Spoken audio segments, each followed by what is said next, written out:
Hi, my name's Lynn O'Shaughnessy of thecollegesolution.com, and today I have Adam Ingersoll, who is the co-founder of Compass Education Group, which is a large SAT test prep company based in Beverly Hills and San Francisco. And I think the founder and the executive director of Compass have always produced incredibly helpful educational advice and materials on the SAT and the ACT. So that's why I asked Adam to come here today to talk about all these new changes, because I really respect what they say in terms of what's ahead for this test, because I know there's a lot of parents who are totally stressed out about it, as well as a lot of teenagers. So thanks, Adam, for being here today. Thanks for having me. I would love to get your, like an overview of what Sure. we can expect from this new test that's starting in March of 2016. We can expect a lot. These changes are as significant as we've ever seen with this test. This is a test that does change fairly regularly. Three major changes in my career. The last one in 2005 added writing and shuffled the deck, but was not nearly as drastic as what we're seeing that's going to debut in a few weeks with the PSAT and then March with the first full SAT. The thing that I think is most noteworthy about these changes is the various constituencies that the test is trying to serve and how that affects the test development. So most fundamentally, the test serves colleges who rely on it as an ability to frankly rank students and put some context around students' high school grades. So the test has to continue to do what it's always done, which is give context to grades and really help colleges understand, especially the most selective colleges, which students are best equipped to do well on their campuses. However, the SAT is also increasingly trying to compete at the state level and in large public school districts to be the test that is used for the agenda tied to the Common Core. So if you look at the specs of the test and the boxes that it is trying to very clearly check, it's trying to compete with the ACT and with other testing organizations. And the ACT is now ahead, Yes. is more popular in the last few years, right? Absolutely. You can't separate from this discussion the marketplace reality, which is that the SAT, which parents on the East and West Coast, remember as the test, they are now, College Board's SAT is now in second place. And there's only two tests, so they're in last place. And that kind of situation really provokes significant changes. And I look at what's happening with the College Board, and you have a new president who was brought in and given a fairly sweeping mandate to rock the boat, make changes, try to recapture what they had lost. And again, they're trying to do that in a multifaceted way. They're still trying to check the boxes they must check to meet their obligations to the colleges who use the test for college admissions, but they're also trying to compete at the state level to be kind of the capstone Common Core sort of high school exit exam test. And then finally, in what I see very closely, is they also are competing at the retail level. We'll call it retail, meaning they're competing for the students directly. Students get to choose, and the word is out. It's very much out, as you noted, that there's an option. There's an alternative. It's called the ACT. It's a perfectly viable alternative, accepted equally by colleges, and increasingly students are voting with their feet, and the ACT is surging. In our practice in California, I'll give you some numbers. In 2005, more than 90% of the students we worked with chose the SAT over the ACT. As of last spring of this year, ACT surpassed the SAT in popularity in our practice. Really? Wow. So we're talking about thousands of students that we work with annually, and the ACT was more popular, and Why? that's before the changes have arrived. Yeah. That was for, I think, some thoughtful, but also some just following the herd reasons. You'll hear generalizations about the ACT being quote unquote easier, or you hear it's harder because of science, or you hear it's friendlier because of no guessing penalty, and a lot of those generalizations shouldn't actually directly affect the student's choice, but it does drive student behavior. But what I think is interesting is what's going to happen this coming spring. Right. And I'm not sure the College Board is fully prepared for this, but students are fleeing to the ACT in droves for next spring. And the sophisticated parents who step back from this, look at what's going on, and think, why should we insert our students, our kids into this process and make them the guinea pigs? Right. And they realize there's no good reason to do that. Right. And the ACT is going to be, we have a bit of a just friendly bets around our office about what the ratio is going to be. I think it's going to be 4-to-1 in our office. That take your kids that are going through you 4-to-1 taking ACT in March. Yes. Wow. Now, I wouldn't necessarily say that Compass clients are representative. Our clients tend to be, frankly, very affluent families. Right. But they're the tip of the spear, and I think their behavior is observed closely, and it drives other students' choices. And I'm hearing from the full range of counselors at every school up and down the socioeconomic ladder. They're looking at this and they're thinking, a good exercise would be to describe to me the profile of a student who's a current 11th grader for whom the new SAT would be the better choice. It really is sort of labored. Maybe it would be, you'll see I'm reaching, a student who in 10th grade on the old PSAT did extremely well. Mm-hmm. So they're already in national merit range, and frankly they're such a strong tester that they could take any test at any time, and they would do fabulously. That's by definition a tiny percentage of students. Right. Maybe a student who is really thoughtfully looking at the old test and saying, okay, I really dread the science on the ACT, and I really don't want to touch the much longer reading comprehension section on the new SAT. So I'm going to opt for this old SAT, even though it accelerates my timeline. Right. So the old SAT is actually, we are seeing, a more popular option than the new SAT. But both are completely swamped by the popularity in the upcoming year of the ACT. It's not even close. Wow. Okay. So what would you suggest for juniors who are trying to decide, should I do that new SAT or the old SAT, or do the ACT? Yeah. Well, it's a great question, and increasingly they end up choosing the ACT, and here's why. So, if you go back to last year, the current seniors, here's how the process always worked historically. Students, if they were receiving good advice, they would take a practice SAT and a practice ACT under proctored conditions, see exactly how they do. And when do you usually start that? We have students who, we have families who call us in 8th and 9th grade, and frankly, we hold them off. We're very proud that we will not work with you in 9th and 10th grade in formal, rigorous prep. Right. It's too early, it's silly. But very commonly, families will do this diagnostic testing late 10th grade, summer before 11th grade. Okay. You have to make sure the students are far along enough academically, particularly in math, for it to make sense. Okay. But most of the families we see are trying to lock in this decision of SAT versus ACT by early fall of 11th grade at the latest. Okay. And the rationale is you don't want to sort of choose the wrong test at the outset, waste a lot of time prepping for and taking the test that didn't suit you best, realize that late in the process, and then flip back. Right. That's what you want to avoid. So in the past, this was a fairly straightforward, thoughtful process. This year, here's what juniors are facing. Technically, they have 3 choices. Okay, but they actually only really have one choice that's not compromised. So here's the 3 choices. Old SAT puts them on an accelerated timeline to try to peak on that test by January of 11th grade. Right. We see way too many students choosing that option for the wrong reason. Students who have heard rumors or who are sort of following the herd or following the leader of the kid who's national merit.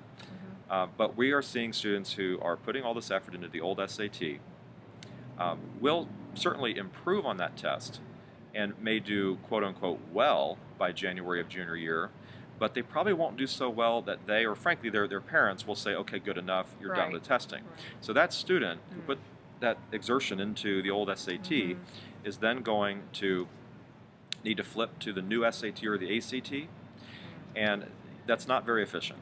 And one of the most important things I would try to impress upon your audience is that there's nothing kind of in itself virtuous about preparing for these tests. And their goal should be to give these tests, give them their due. They're important, but not 1 second more. Right. And families that are really focusing on efficiency as a goal, as they should, the old SAT doesn't really fit with that the way you'd want it to. Here's the problem with the new SAT. And I want to be clear. I'm not anti-College Board generally. I look at what is happening, and I think, I described earlier these market forces. Mm-hmm. There are also positive pedagogical reasons, thoughtful decisions made by people who really do care about kids and about education. That's also driving the changes, and I want to be very fair about that. But from the student, who's the consumer in this situation, here are some of the problems. Number one, the test is offered in March of their 11th grade year, which is generally a good time to take it for the first time. But those March scores are going to be delayed, and they won't actually be in students' hands, we're hearing, until mid to late May, possibly. Well, that's not ideal for the kinds of families that we typically work with, or really for most juniors. So you're talking about not knowing where you stand, an actual score, as you're maybe going off on spring break to visit colleges. You're not getting those March scores back in time to say, do I retake in June or not? You wouldn't have time to register for June. So these are just some of the challenges related to just the logistics that the ACT, there's the option, ACT scores are typically reported in 2 weeks. Every test date's available. You don't kind of have those timing issues and those delays. The other thing about the new SAT is again, with our clientele, they abhor uncertainty and imprecision. And there's no way that a testing agency like the College Board can dramatically overhaul their product and remove that uncertainty during a transition period. So, for example, nobody knows for sure right now what a new SAT score actually means relative to the old SAT or relative to the ACT. The colleges ultimately rely on concordance information provided by the College Board. That cannot exist until the first cohort of students has taken the test. So right now, the College Board, to their credit, has done their best to be transparent and to be useful in getting information out there. So there are 5 practice tests available for the new SAT, actually 4 for the new SAT, 1 for the PSAT. But they really are beta tests. They don't have actual scales that predict precise scores that are tied to an actual live exam. How could they? Okay. So those scores are kind of fuzzy and speculative. Also in our practice, 4 practice tests may seem like a lot, but it's really not. We have students who, between tutoring and homework and then actual complete proctored mock exams, will easily churn through 8 to 10 practice tests. So the limited material is another drawback. And with the ACT, they don't have to deal with that compromise. The body or the bank of practice tests available for the ACT is very extensive. Finally, there are just structural elements to the new SAT that I think are legitimate and fair, but from a student's perspective seem intimidating. And they think, well, why would I want to be the first to figure that out? Here's an example. The new SAT is really presenting itself as more student-friendly and shorter. But when you look at the details, it kind of falls apart. So the reading on the old SAT, 70 minutes, but over 3 sections. And within those sections, you had a mix of reading comprehension questions and short answer fill-in-the-blank questions. So the cadence of that test, or the rhythm, so to speak, was very different. The new SAT, the reading is entirely reading comprehension. And it's sophisticated, and it's 65 minutes long. That's a long time. So Lynn, imagine sitting for 65 minutes. That's the with high stakes test. Yes. So for our students, here's a student's state of mind. You're 16 years old. You're taking this test that is very high stakes. You're reading something that's probably not intrinsically interesting to you. You're trying to focus and move quickly without sacrificing accuracy. 65 minutes of that. Then you move on to the writing portion, and then math, and ultimately an essay. The other reason it's a bit disingenuous to claim that the new SAT is shorter is that the essay, which has technically been made optional, has been doubled to 50 minutes. And that's a long time to be writing. It's a very long time. And a lot of colleges are taking a wait-and-see policy and not officially requiring the essay. Certainly many are. Many are making it optional. But for most students applying to selective colleges, they correctly interpret optional as recommended or could help. Do it. So for those students, suddenly the test actually got longer. And it concludes with a 50-minute essay. Everything in this, though, is a mixed bag. So I just gave some things about the new SAT and its essay that some students would, not think are ideal. On the other hand, that 50-minute essay, to the College Board's credit, is really no joke. And the old essay was kind of a joke. It's kind of a joke, right? It was a You can make softball stuff topic, up. 25-minute rough draft, basically, graded very holistically. Made-up examples weren't penalized, and the new essay is it's very clear. It's a much more robust exercise.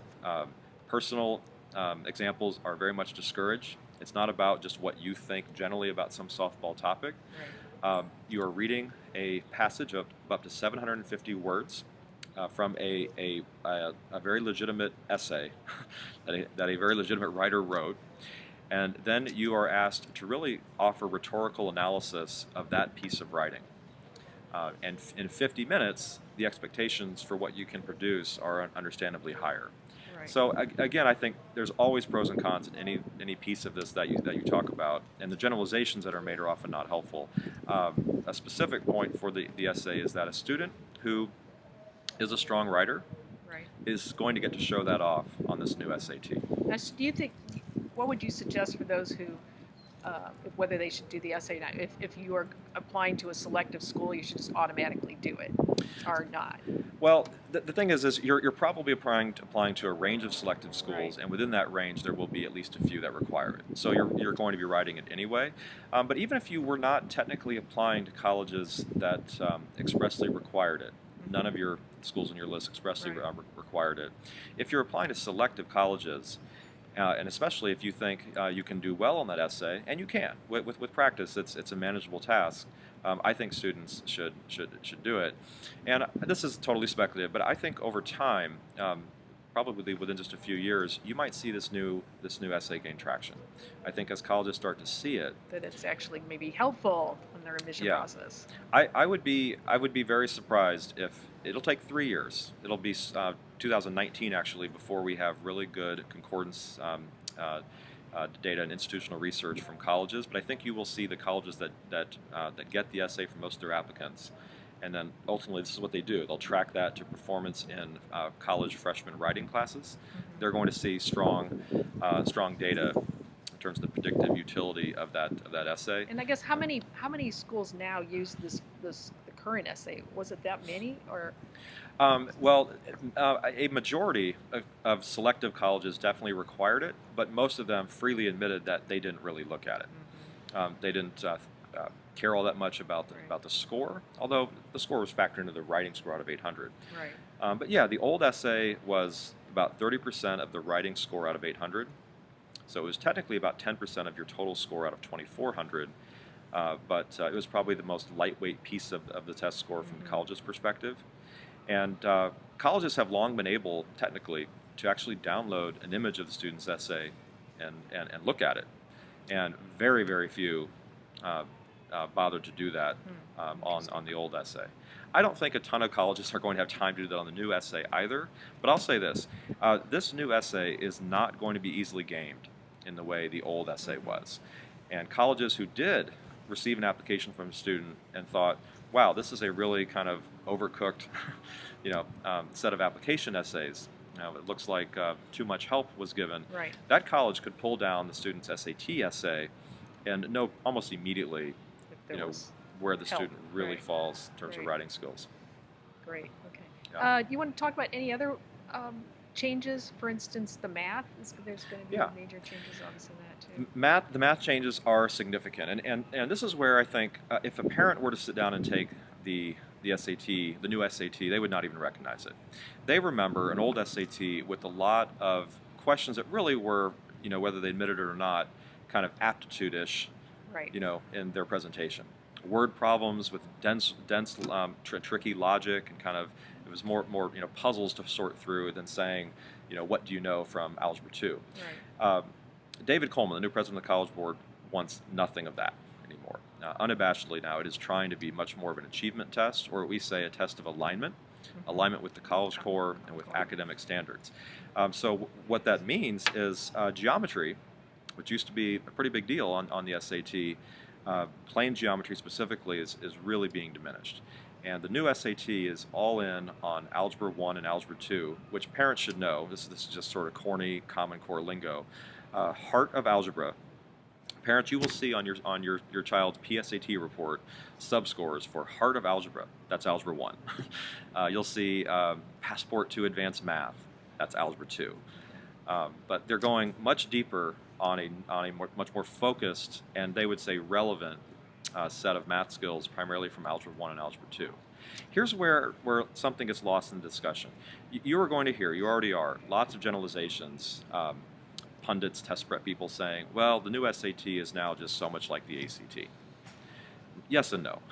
It's far more like the ACT than it ever was before. But on the math, for example, the ACT covers a much broader range of math from pre-algebra up through a good chunk of trigonometry, and the ACT still cares quite a bit about geometry. So it's misguided to think that your prep for one test would be combo or hybrid prep for the other. When you actually look at the details, one example, the new SAT, as best we've seen, is going to have one trigonometry problem per test, and it'll focus on one concept from trig. And I think that's sort of checking a box on the Common Core specs. Right. The ACT has always had about 4 to 5 trig problems per test. And with 4 to 5 problems on trig out of 60 problems on an ACT math section, you're testing a much broader range of topics from trig. So if you think about test prep curricula and tutoring, you handle trig for the ACT quite a bit differently than you would for the SAT. Interesting. Okay. Yeah. Right. One final concept on the structure. The ACT has long gotten, I think, more credit than it deserves for being, I'm quoting, student-friendly, curricula-aligned, very approachable, just like tests you take in school. And a lot of that is really overstated or even misguided. So the ACT gets a lot of credit for being, again, aligned with academic material and for things like not having a guessing penalty. Right. Okay? I would ask anyone who sits down and tries to, as a novice, take the ACT science test and come back and tell me that it's anything like what they've done in school in science, or that it was easily able to get through in the time allowed and that the guessing approach seemed very straightforward. It's simply not. The ACT science is extremely speeded. Yes. The structure with where the difficult questions appear and the test management ideas that a student has to keep track of. How do I pace myself? Do I guess randomly, or after skimming and putting some thought into it? Or do I, on this problem, is it worth my time to bear down and answer it precisely? These are all sort of instincts a student must develop and really perfect as they're moving through this ACT science section in just 35 minutes, 40 questions, 6 to 7 passages. So ACT is not what it is sometimes cracked up to be, and like everything else, it's a practice to improve situation. You don't take it cold and just like you do your chemistry test and ace it. It doesn't work that way. So let's circle back at the end here to readdress this issue of, okay, for juniors, what should they be taking? Yeah. Are you suggesting, you said they really have one choice. Yeah, let me sum that up. Juniors should not even bother messing around with the old SAT without really good reasons for doing so. Okay. So a good reason, again, they nailed the 10th grade PSAT. Right. They want to be a National Merit Scholar. Okay. Or they took an old SAT practice test and wildly more comfortable with it with its format.